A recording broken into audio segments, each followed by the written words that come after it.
मन बना लिया था कि नहीं इस बार कुछ भी हो, सिलेबस चाहे कम 80% 90% कवर हो, पर टेस्ट जरूर लिख के जाना है, चाहे स्कोर कुछ भी है वो डजेंट मैटर, बट टेस्ट में लिखता था सर।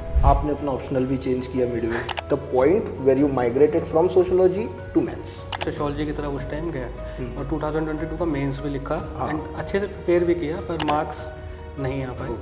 तो आई डिसाइडेड कि जो सोशियोलॉजी में मैं इतना जस्टिस नहीं कर पा रहा हूँ, मतलब ऑप्शनल ऐसा होना चाहिए कि आप जीएस का फ्रस्ट्रेशन से हटें और ऑप्शनल आपको रिलैक्सिंग करें, और फिर जब ऑप्शनल आपको फ्रस्ट्रेट करे तो जीएस आपको relax right. Subjects as an optional ले लें, what is your message to them? Sir message यही है कि ऑप्शनल इज, बहुत लोग जोकिंगली बोलते हैं कि optional is like choosing a wife. Right. Hello friends, welcome to GS core, myself Viraj, and today I have with me Pranav Sharma, all India rank 107। Welcome Pranav. Thank you sir. And congratulations. Thank you sir. So Pranav, सबसे पहला the question that I would like to ask you is, you are already working, right? So tell me what motivated you? मतलब you are already working in a Maharana, right? उसके बाद भी you went towards civil services. क्यों? Sir, my current job is a bit more technical. Okay. And in civil services, one is a pull factor of the civil services, that it has wide ambit to offer and diverse opportunities.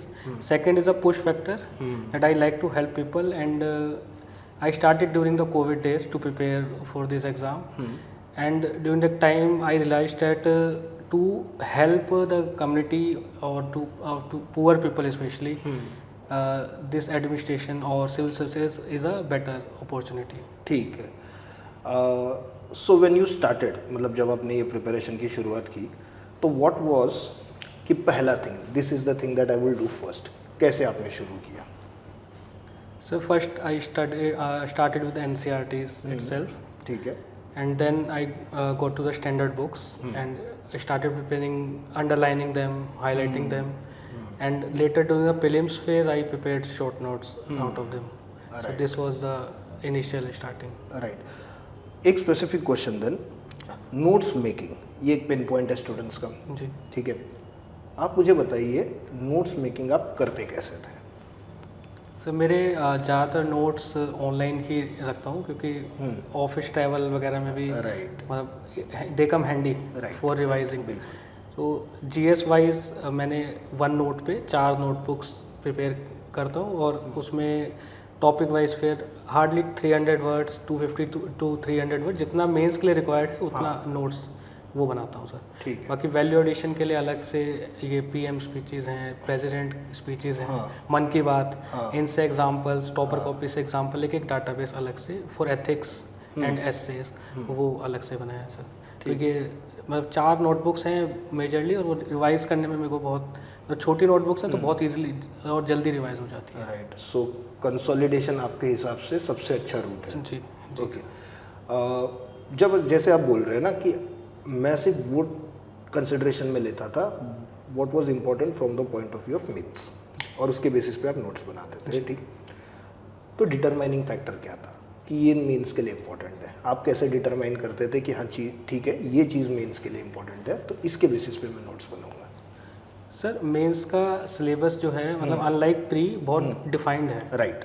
और मतलब bullet points होते हैं उसके अंदर, जैसे science and take में bullet points हैं, तो उसमें आपको पता है कि बायोटेक इज़ अ थिंग जिस पे क्वेश्चंस आते हैं, नैनोटेक इज़ देयर, एआई जो इमर्जिंग फील्ड्स हैं, स्पेस कैन बी, तो इन सब पे एक एक पेज नोट्स बनाएंगे। ओके। ये स्ट्रेटजी जो थी मेंस की। अच्छा। और दूसरा जो चीज़ है वो है पीवाईक्यू, जो आपके गाइड रहते हैं इस चीज़ में। तो सिलेबस इन पीवाईक्यू वो आपको नोट्स मेकिंग में गाइड करेंगे। ठीक है, गुड। प्रणव, टेल मी कि this is your third attempt, right? So in first attempt आप प्रीलिम्स नहीं कर पाए थे clear, so what according to you were the reasons? Sir उस बार प्रीलिम्स में मैंने मतलब कोर्स कंप्लीशन ही थोड़ा सा कम था। ओके। तो आई सिक्योर्ड 65 इन प्रीलिम्स। तो उसका मेन था नॉलेज गैप जो था, नॉलेज गैप की ही कमी थी। और फिर नॉलेज गैप था तो टेस्ट, मॉक टेस्ट भी लगाने का मतलब कॉन्फिडेंस ही नहीं था मॉक टेस्ट देने का, तो सीधा एग्ज़ाम में जाके टेस्ट दे रहे हैं, तो it was a wasted attempt from my side. फिर ये चीज़ मेरे को रियलाइज़ हुई प्रीलिम्स के बाद, and 422 attempt I rectified and specially focused on science and tech and environment also, क्योंकि बिग 4 तो ठीक है पर ये साइंस एंड टेक और एनवायरमेंट का जो वेटेज है वो रिसेंटली काफ़ी बढ़ा है, और वो मैंने पिछले अटैम्प्ट में मिस कर दिया था, और मैं खाली वो स्टैटिक सब्जेक्ट्स पढ़ के जा रहा था। तो 22 के अटैम्प्ट्स मैंने उनको भी इक्वली फोकस दिया उन पे, और PYQ भी सॉल्व किए, मॉक टेस्ट भी दिए, एंड 22 में मैंने IFS का भी जो फॉरेस्ट सर्विस का कट ऑफ रहता है वो भी क्लियर किया, तो काफ़ी सेफ मार्जिन से प्रीलिम्स क्लियर किया। Okay, so in the second attempt आपने मेंस लिखा, ठीक है। सो टेल मी कि मेंस जब आपने सेकेंड अटेम्प्ट में लिखा and when it did not happen, so according to you what were the mistakes and how did you rectify your mistake in the third attempt? क्योंकि मैंने आपकी marksheet देखी है, there is approximately increase of 15 to 20% in your marks except for essay बाकी सारे subjects में, ठीक है। सो ऐसा क्या किया आपने इन 2 अटेम्प्ट्स के बीच में कि it resulted in increment of your marks? Sir तो 22 का जो मेंस था उसमें मेजर जो टाइम था मेरा वो शॉर्ट नोट्स बनाने में काफ़ी गया, मतलब जो मेरे ऑलरेडी नोट्स थे उनको कंसोलिडेट करना, करंट अपडेट्स करना, तो टेस्ट सीरीज को लगा कि टेस्ट सीरीज मतलब इग्नोर कर दिया। अच्छा, ओके। ऑप्शनल का दिया उस साल, पर GS में मोर और लेस इग्नोर किया, इवन S से सीधा पेपर में जाके लिखा, तो वो मेरी तरफ से मिस्टेक था, इसलिए GS में मेरे 340 ही रह गए थे उस साल। इस साल इस चीज़ को मैं पहले से ही मतलब मन बना लिया था कि नहीं, इस बार कुछ भी हो, सिलेबस चाहे कम 80% 90% कवर हो, पर टेस्ट जरूर लिख के जाना है पेपर से पहले, क्योंकि 3 घंटे लिखने की आदत और 2 पेपर होते हैं, तो वो आपको 6 घंटे की आदत बनानी पड़ेगी एग्ज़ाम में जाने से पहले। तो वो चीज़ मैं इस बार पहले ही करके गया था, काफ़ी टेस्ट पे लिखे, चाहे स्कोर कुछ भी आए वो डजेंट मैटर, बट टेस्ट में लिखता था सर। ओके जी। आपने अपना ऑप्शनल भी चेंज किया मिडवे, ठीक है। सो पहले मुझे बताइए कि फर्स्ट एंड फॉरमोस्ट सोशियोलॉजी की तरफ आप क्यों गए, and second is what was that point जहाँ पे आपको लगा कि अब तो चेंज करना चाहिए?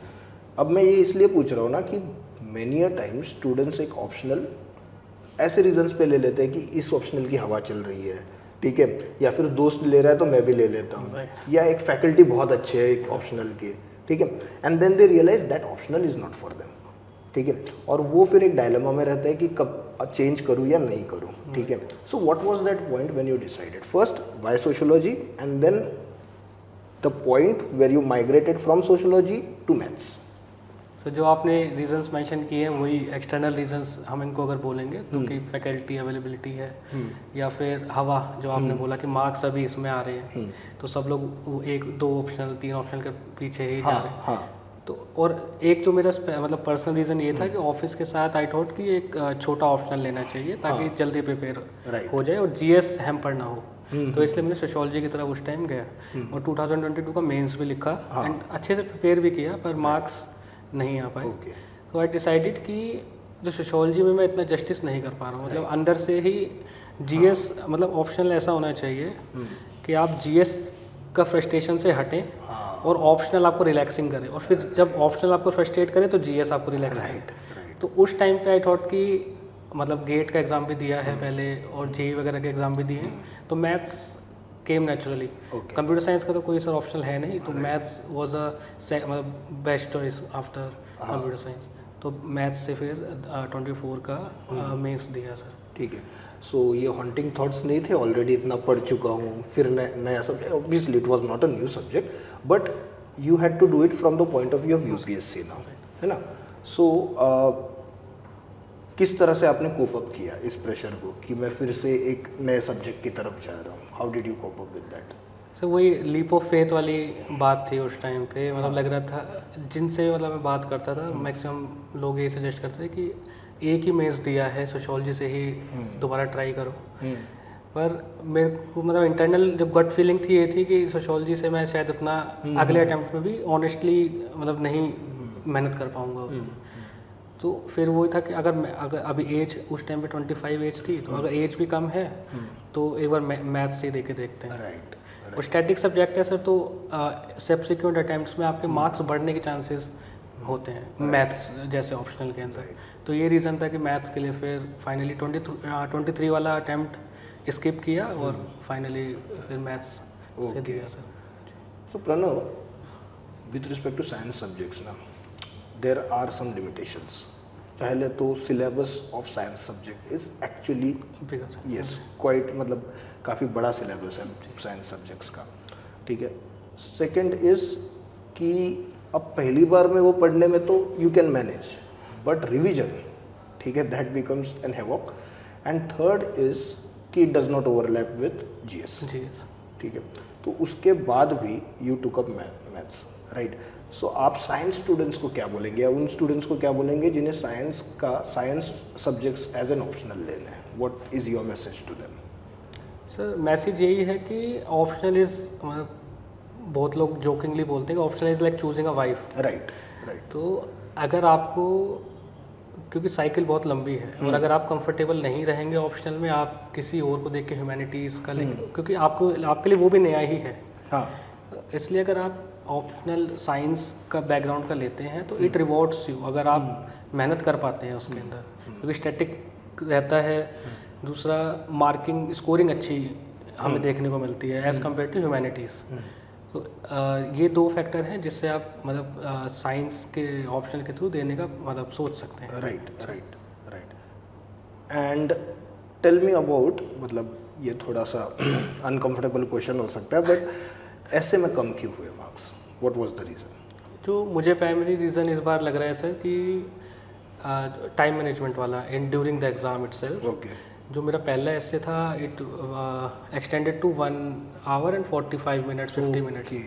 तो सेकंड ऐसे में ब्रेनस्टॉर्मिंग का टाइम बहुत कम हो गया, क्वालिटी कॉम्प्रोमाइज़ हो गई, और फिर मैं लिखते टाइम भी थोड़ा तेज लिखना। पहले ऐसे बहुत सजा के लिखा, अंडरलाइन कर, ब्लैक से अंडरलाइन कर रहा हूँ, ब्लू से लिख रहा हूँ, पर सेकंड में फिर भाग के लिखा है, तो इस वजह से हो सकता है सेकंड ऐसे में स्कोर घटा होगा सर इस बार। ओके।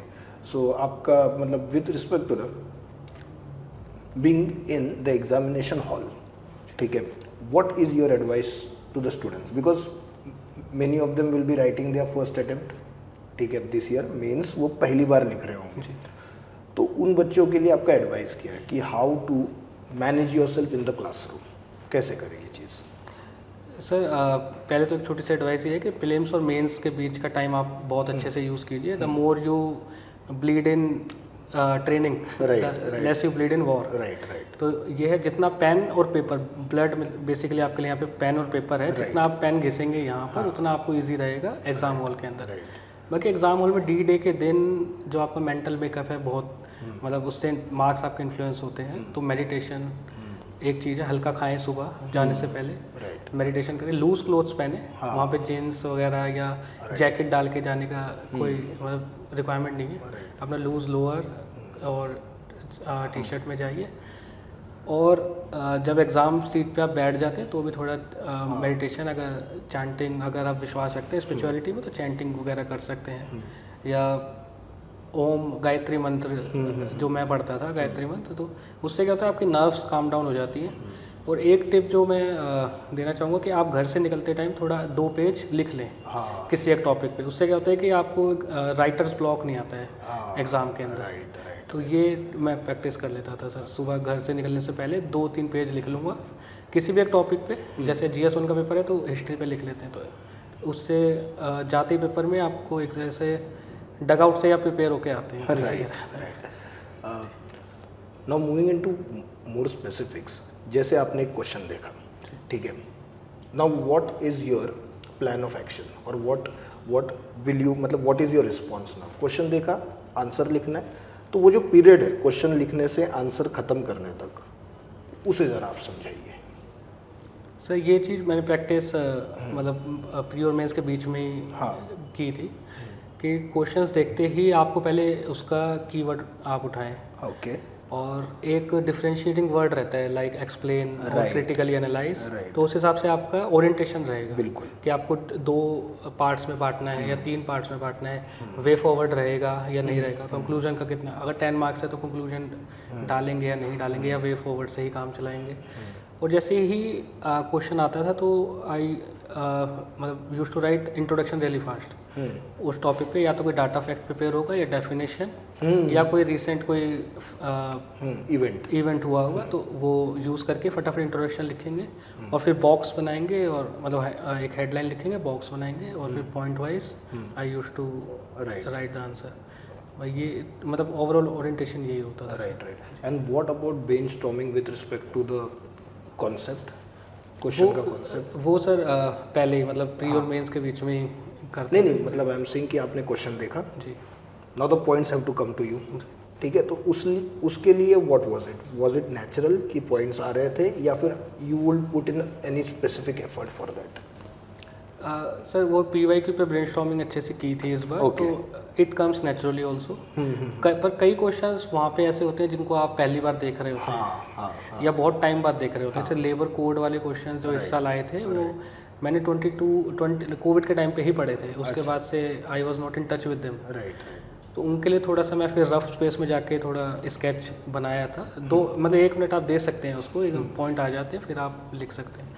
या जनरली कोई वैसा क्वेश्चन आता है किसी ऑर्गेनाइजेशन या बॉडी के ऊपर जिसके आपके पास स्पेसिफिक कोई आंसर है नहीं, तो उसके लिए भी आप ब्रेनस्टॉर्मिंग ऐसे ही कर सकते हैं कि उसका मैंडेट, उसका लीगल स्टेटस और वे फॉरवर्ड में भी आप ऐसे ही यूज़ करते हैं। अगर लीगल स्टेटस बाय लॉ है तो उसको कॉन्स्टिट्यूशनल बॉडी बना दीजिए, मैंडेट उसका बढ़ा दीजिए, ऑडिट करवा लीजिए कैग से और ट्रेनिंग करवा दीजिए मेंबर्स की। तो ये सब जेनरिक पॉइंट होते हैं, पर उस टाइम पे best you can manage these points. Right, okay. What about flow charts and diagrams? Flow chart sir specially मतलब सब्जेक्ट वाइज रहता था। ज्योग्राफी में बहुत सारे मैप्स, ठीक है, अगर वर्ल्ड मैप कहीं भी आ सकता है तो I will put it. Right. And GS2 में थोड़ा सा स्कोप कम हो जाता है एंड GS3 में फिर से बहुत बनाते हैं। इवन इन एग्रीकल्चर अगर सन डायग्राम बन रहा है कहीं पे तो सन डायग्राम बना देंगे, छोटे में समझा देंगे। वैसे यूज़ करता था। लेकिन ज़बरदस्ती पुश नहीं करना है। ज़बरदस्ती पुश नहीं करना है। अगर इट कम्स नेचुरली, अगर वहाँ पे फिर आप याद करने जाएंगे कि अच्छा मैं इसमें क्या फ्लो चार्ट डालूँ, तो वो क्लॉक इज टिकिंग, राइट। तो ये इशू आता है। It comes naturally. और आप अगर जब शॉर्ट नोट्स बना के जाएंगे तो आपको वो नेचुरली आएगा। जैसे ओशनिक करंट्स पे एकदम क्वेश्चन आता है तो आप फटाफट 30 सेकंड में वर्ल्ड मैप बनाएं, ओशन करंट्स प्लॉट करें।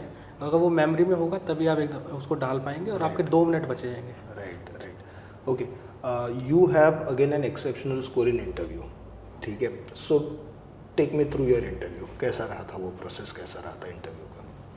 सर मेरा इंटरव्यू 8 अप्रैल को था और मेरे पास प्लेंटी ऑफ टाइम था प्रिपेयर करने के लिए। सो जो मैंने किसका था? संजय वर्मा सर का बोर्ड था सर, और वो भी रिटायर्ड IFS ही है। राइट। तो मैंने जो टोटल टाइम डिवाइड किया तो उसमें मैं डेफ पे फोकस करके काफ़ी प्रिपेयर किया। इवन इंडियन ऑयल बहुत अच्छे से कवर किया थ्रू देयर वेबसाइट इटसेल्फ, और दिल्ली बहुत अच्छे से प्रिपेयर किया।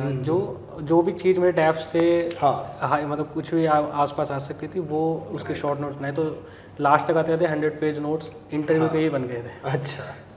और उसके अलावा मैं सर न्यूज़पेपर रोज़ 2 न्यूज़पेपर पढ़ता था। एक स्पेसिफिक इंडियन एक्सप्रेस जो मैं पहले भी पढ़ता आया हूँ मेंस के टाइम, प्रीलिम्स के टाइम, और एक specifically for interview Times of India पढ़ता था, क्योंकि majority of population Times of India ही पढ़ती है। तो उससे आपके लोकल न्यूज़ बहुत अच्छे कवर हो जाते हैं, दिल्ली वगैरह।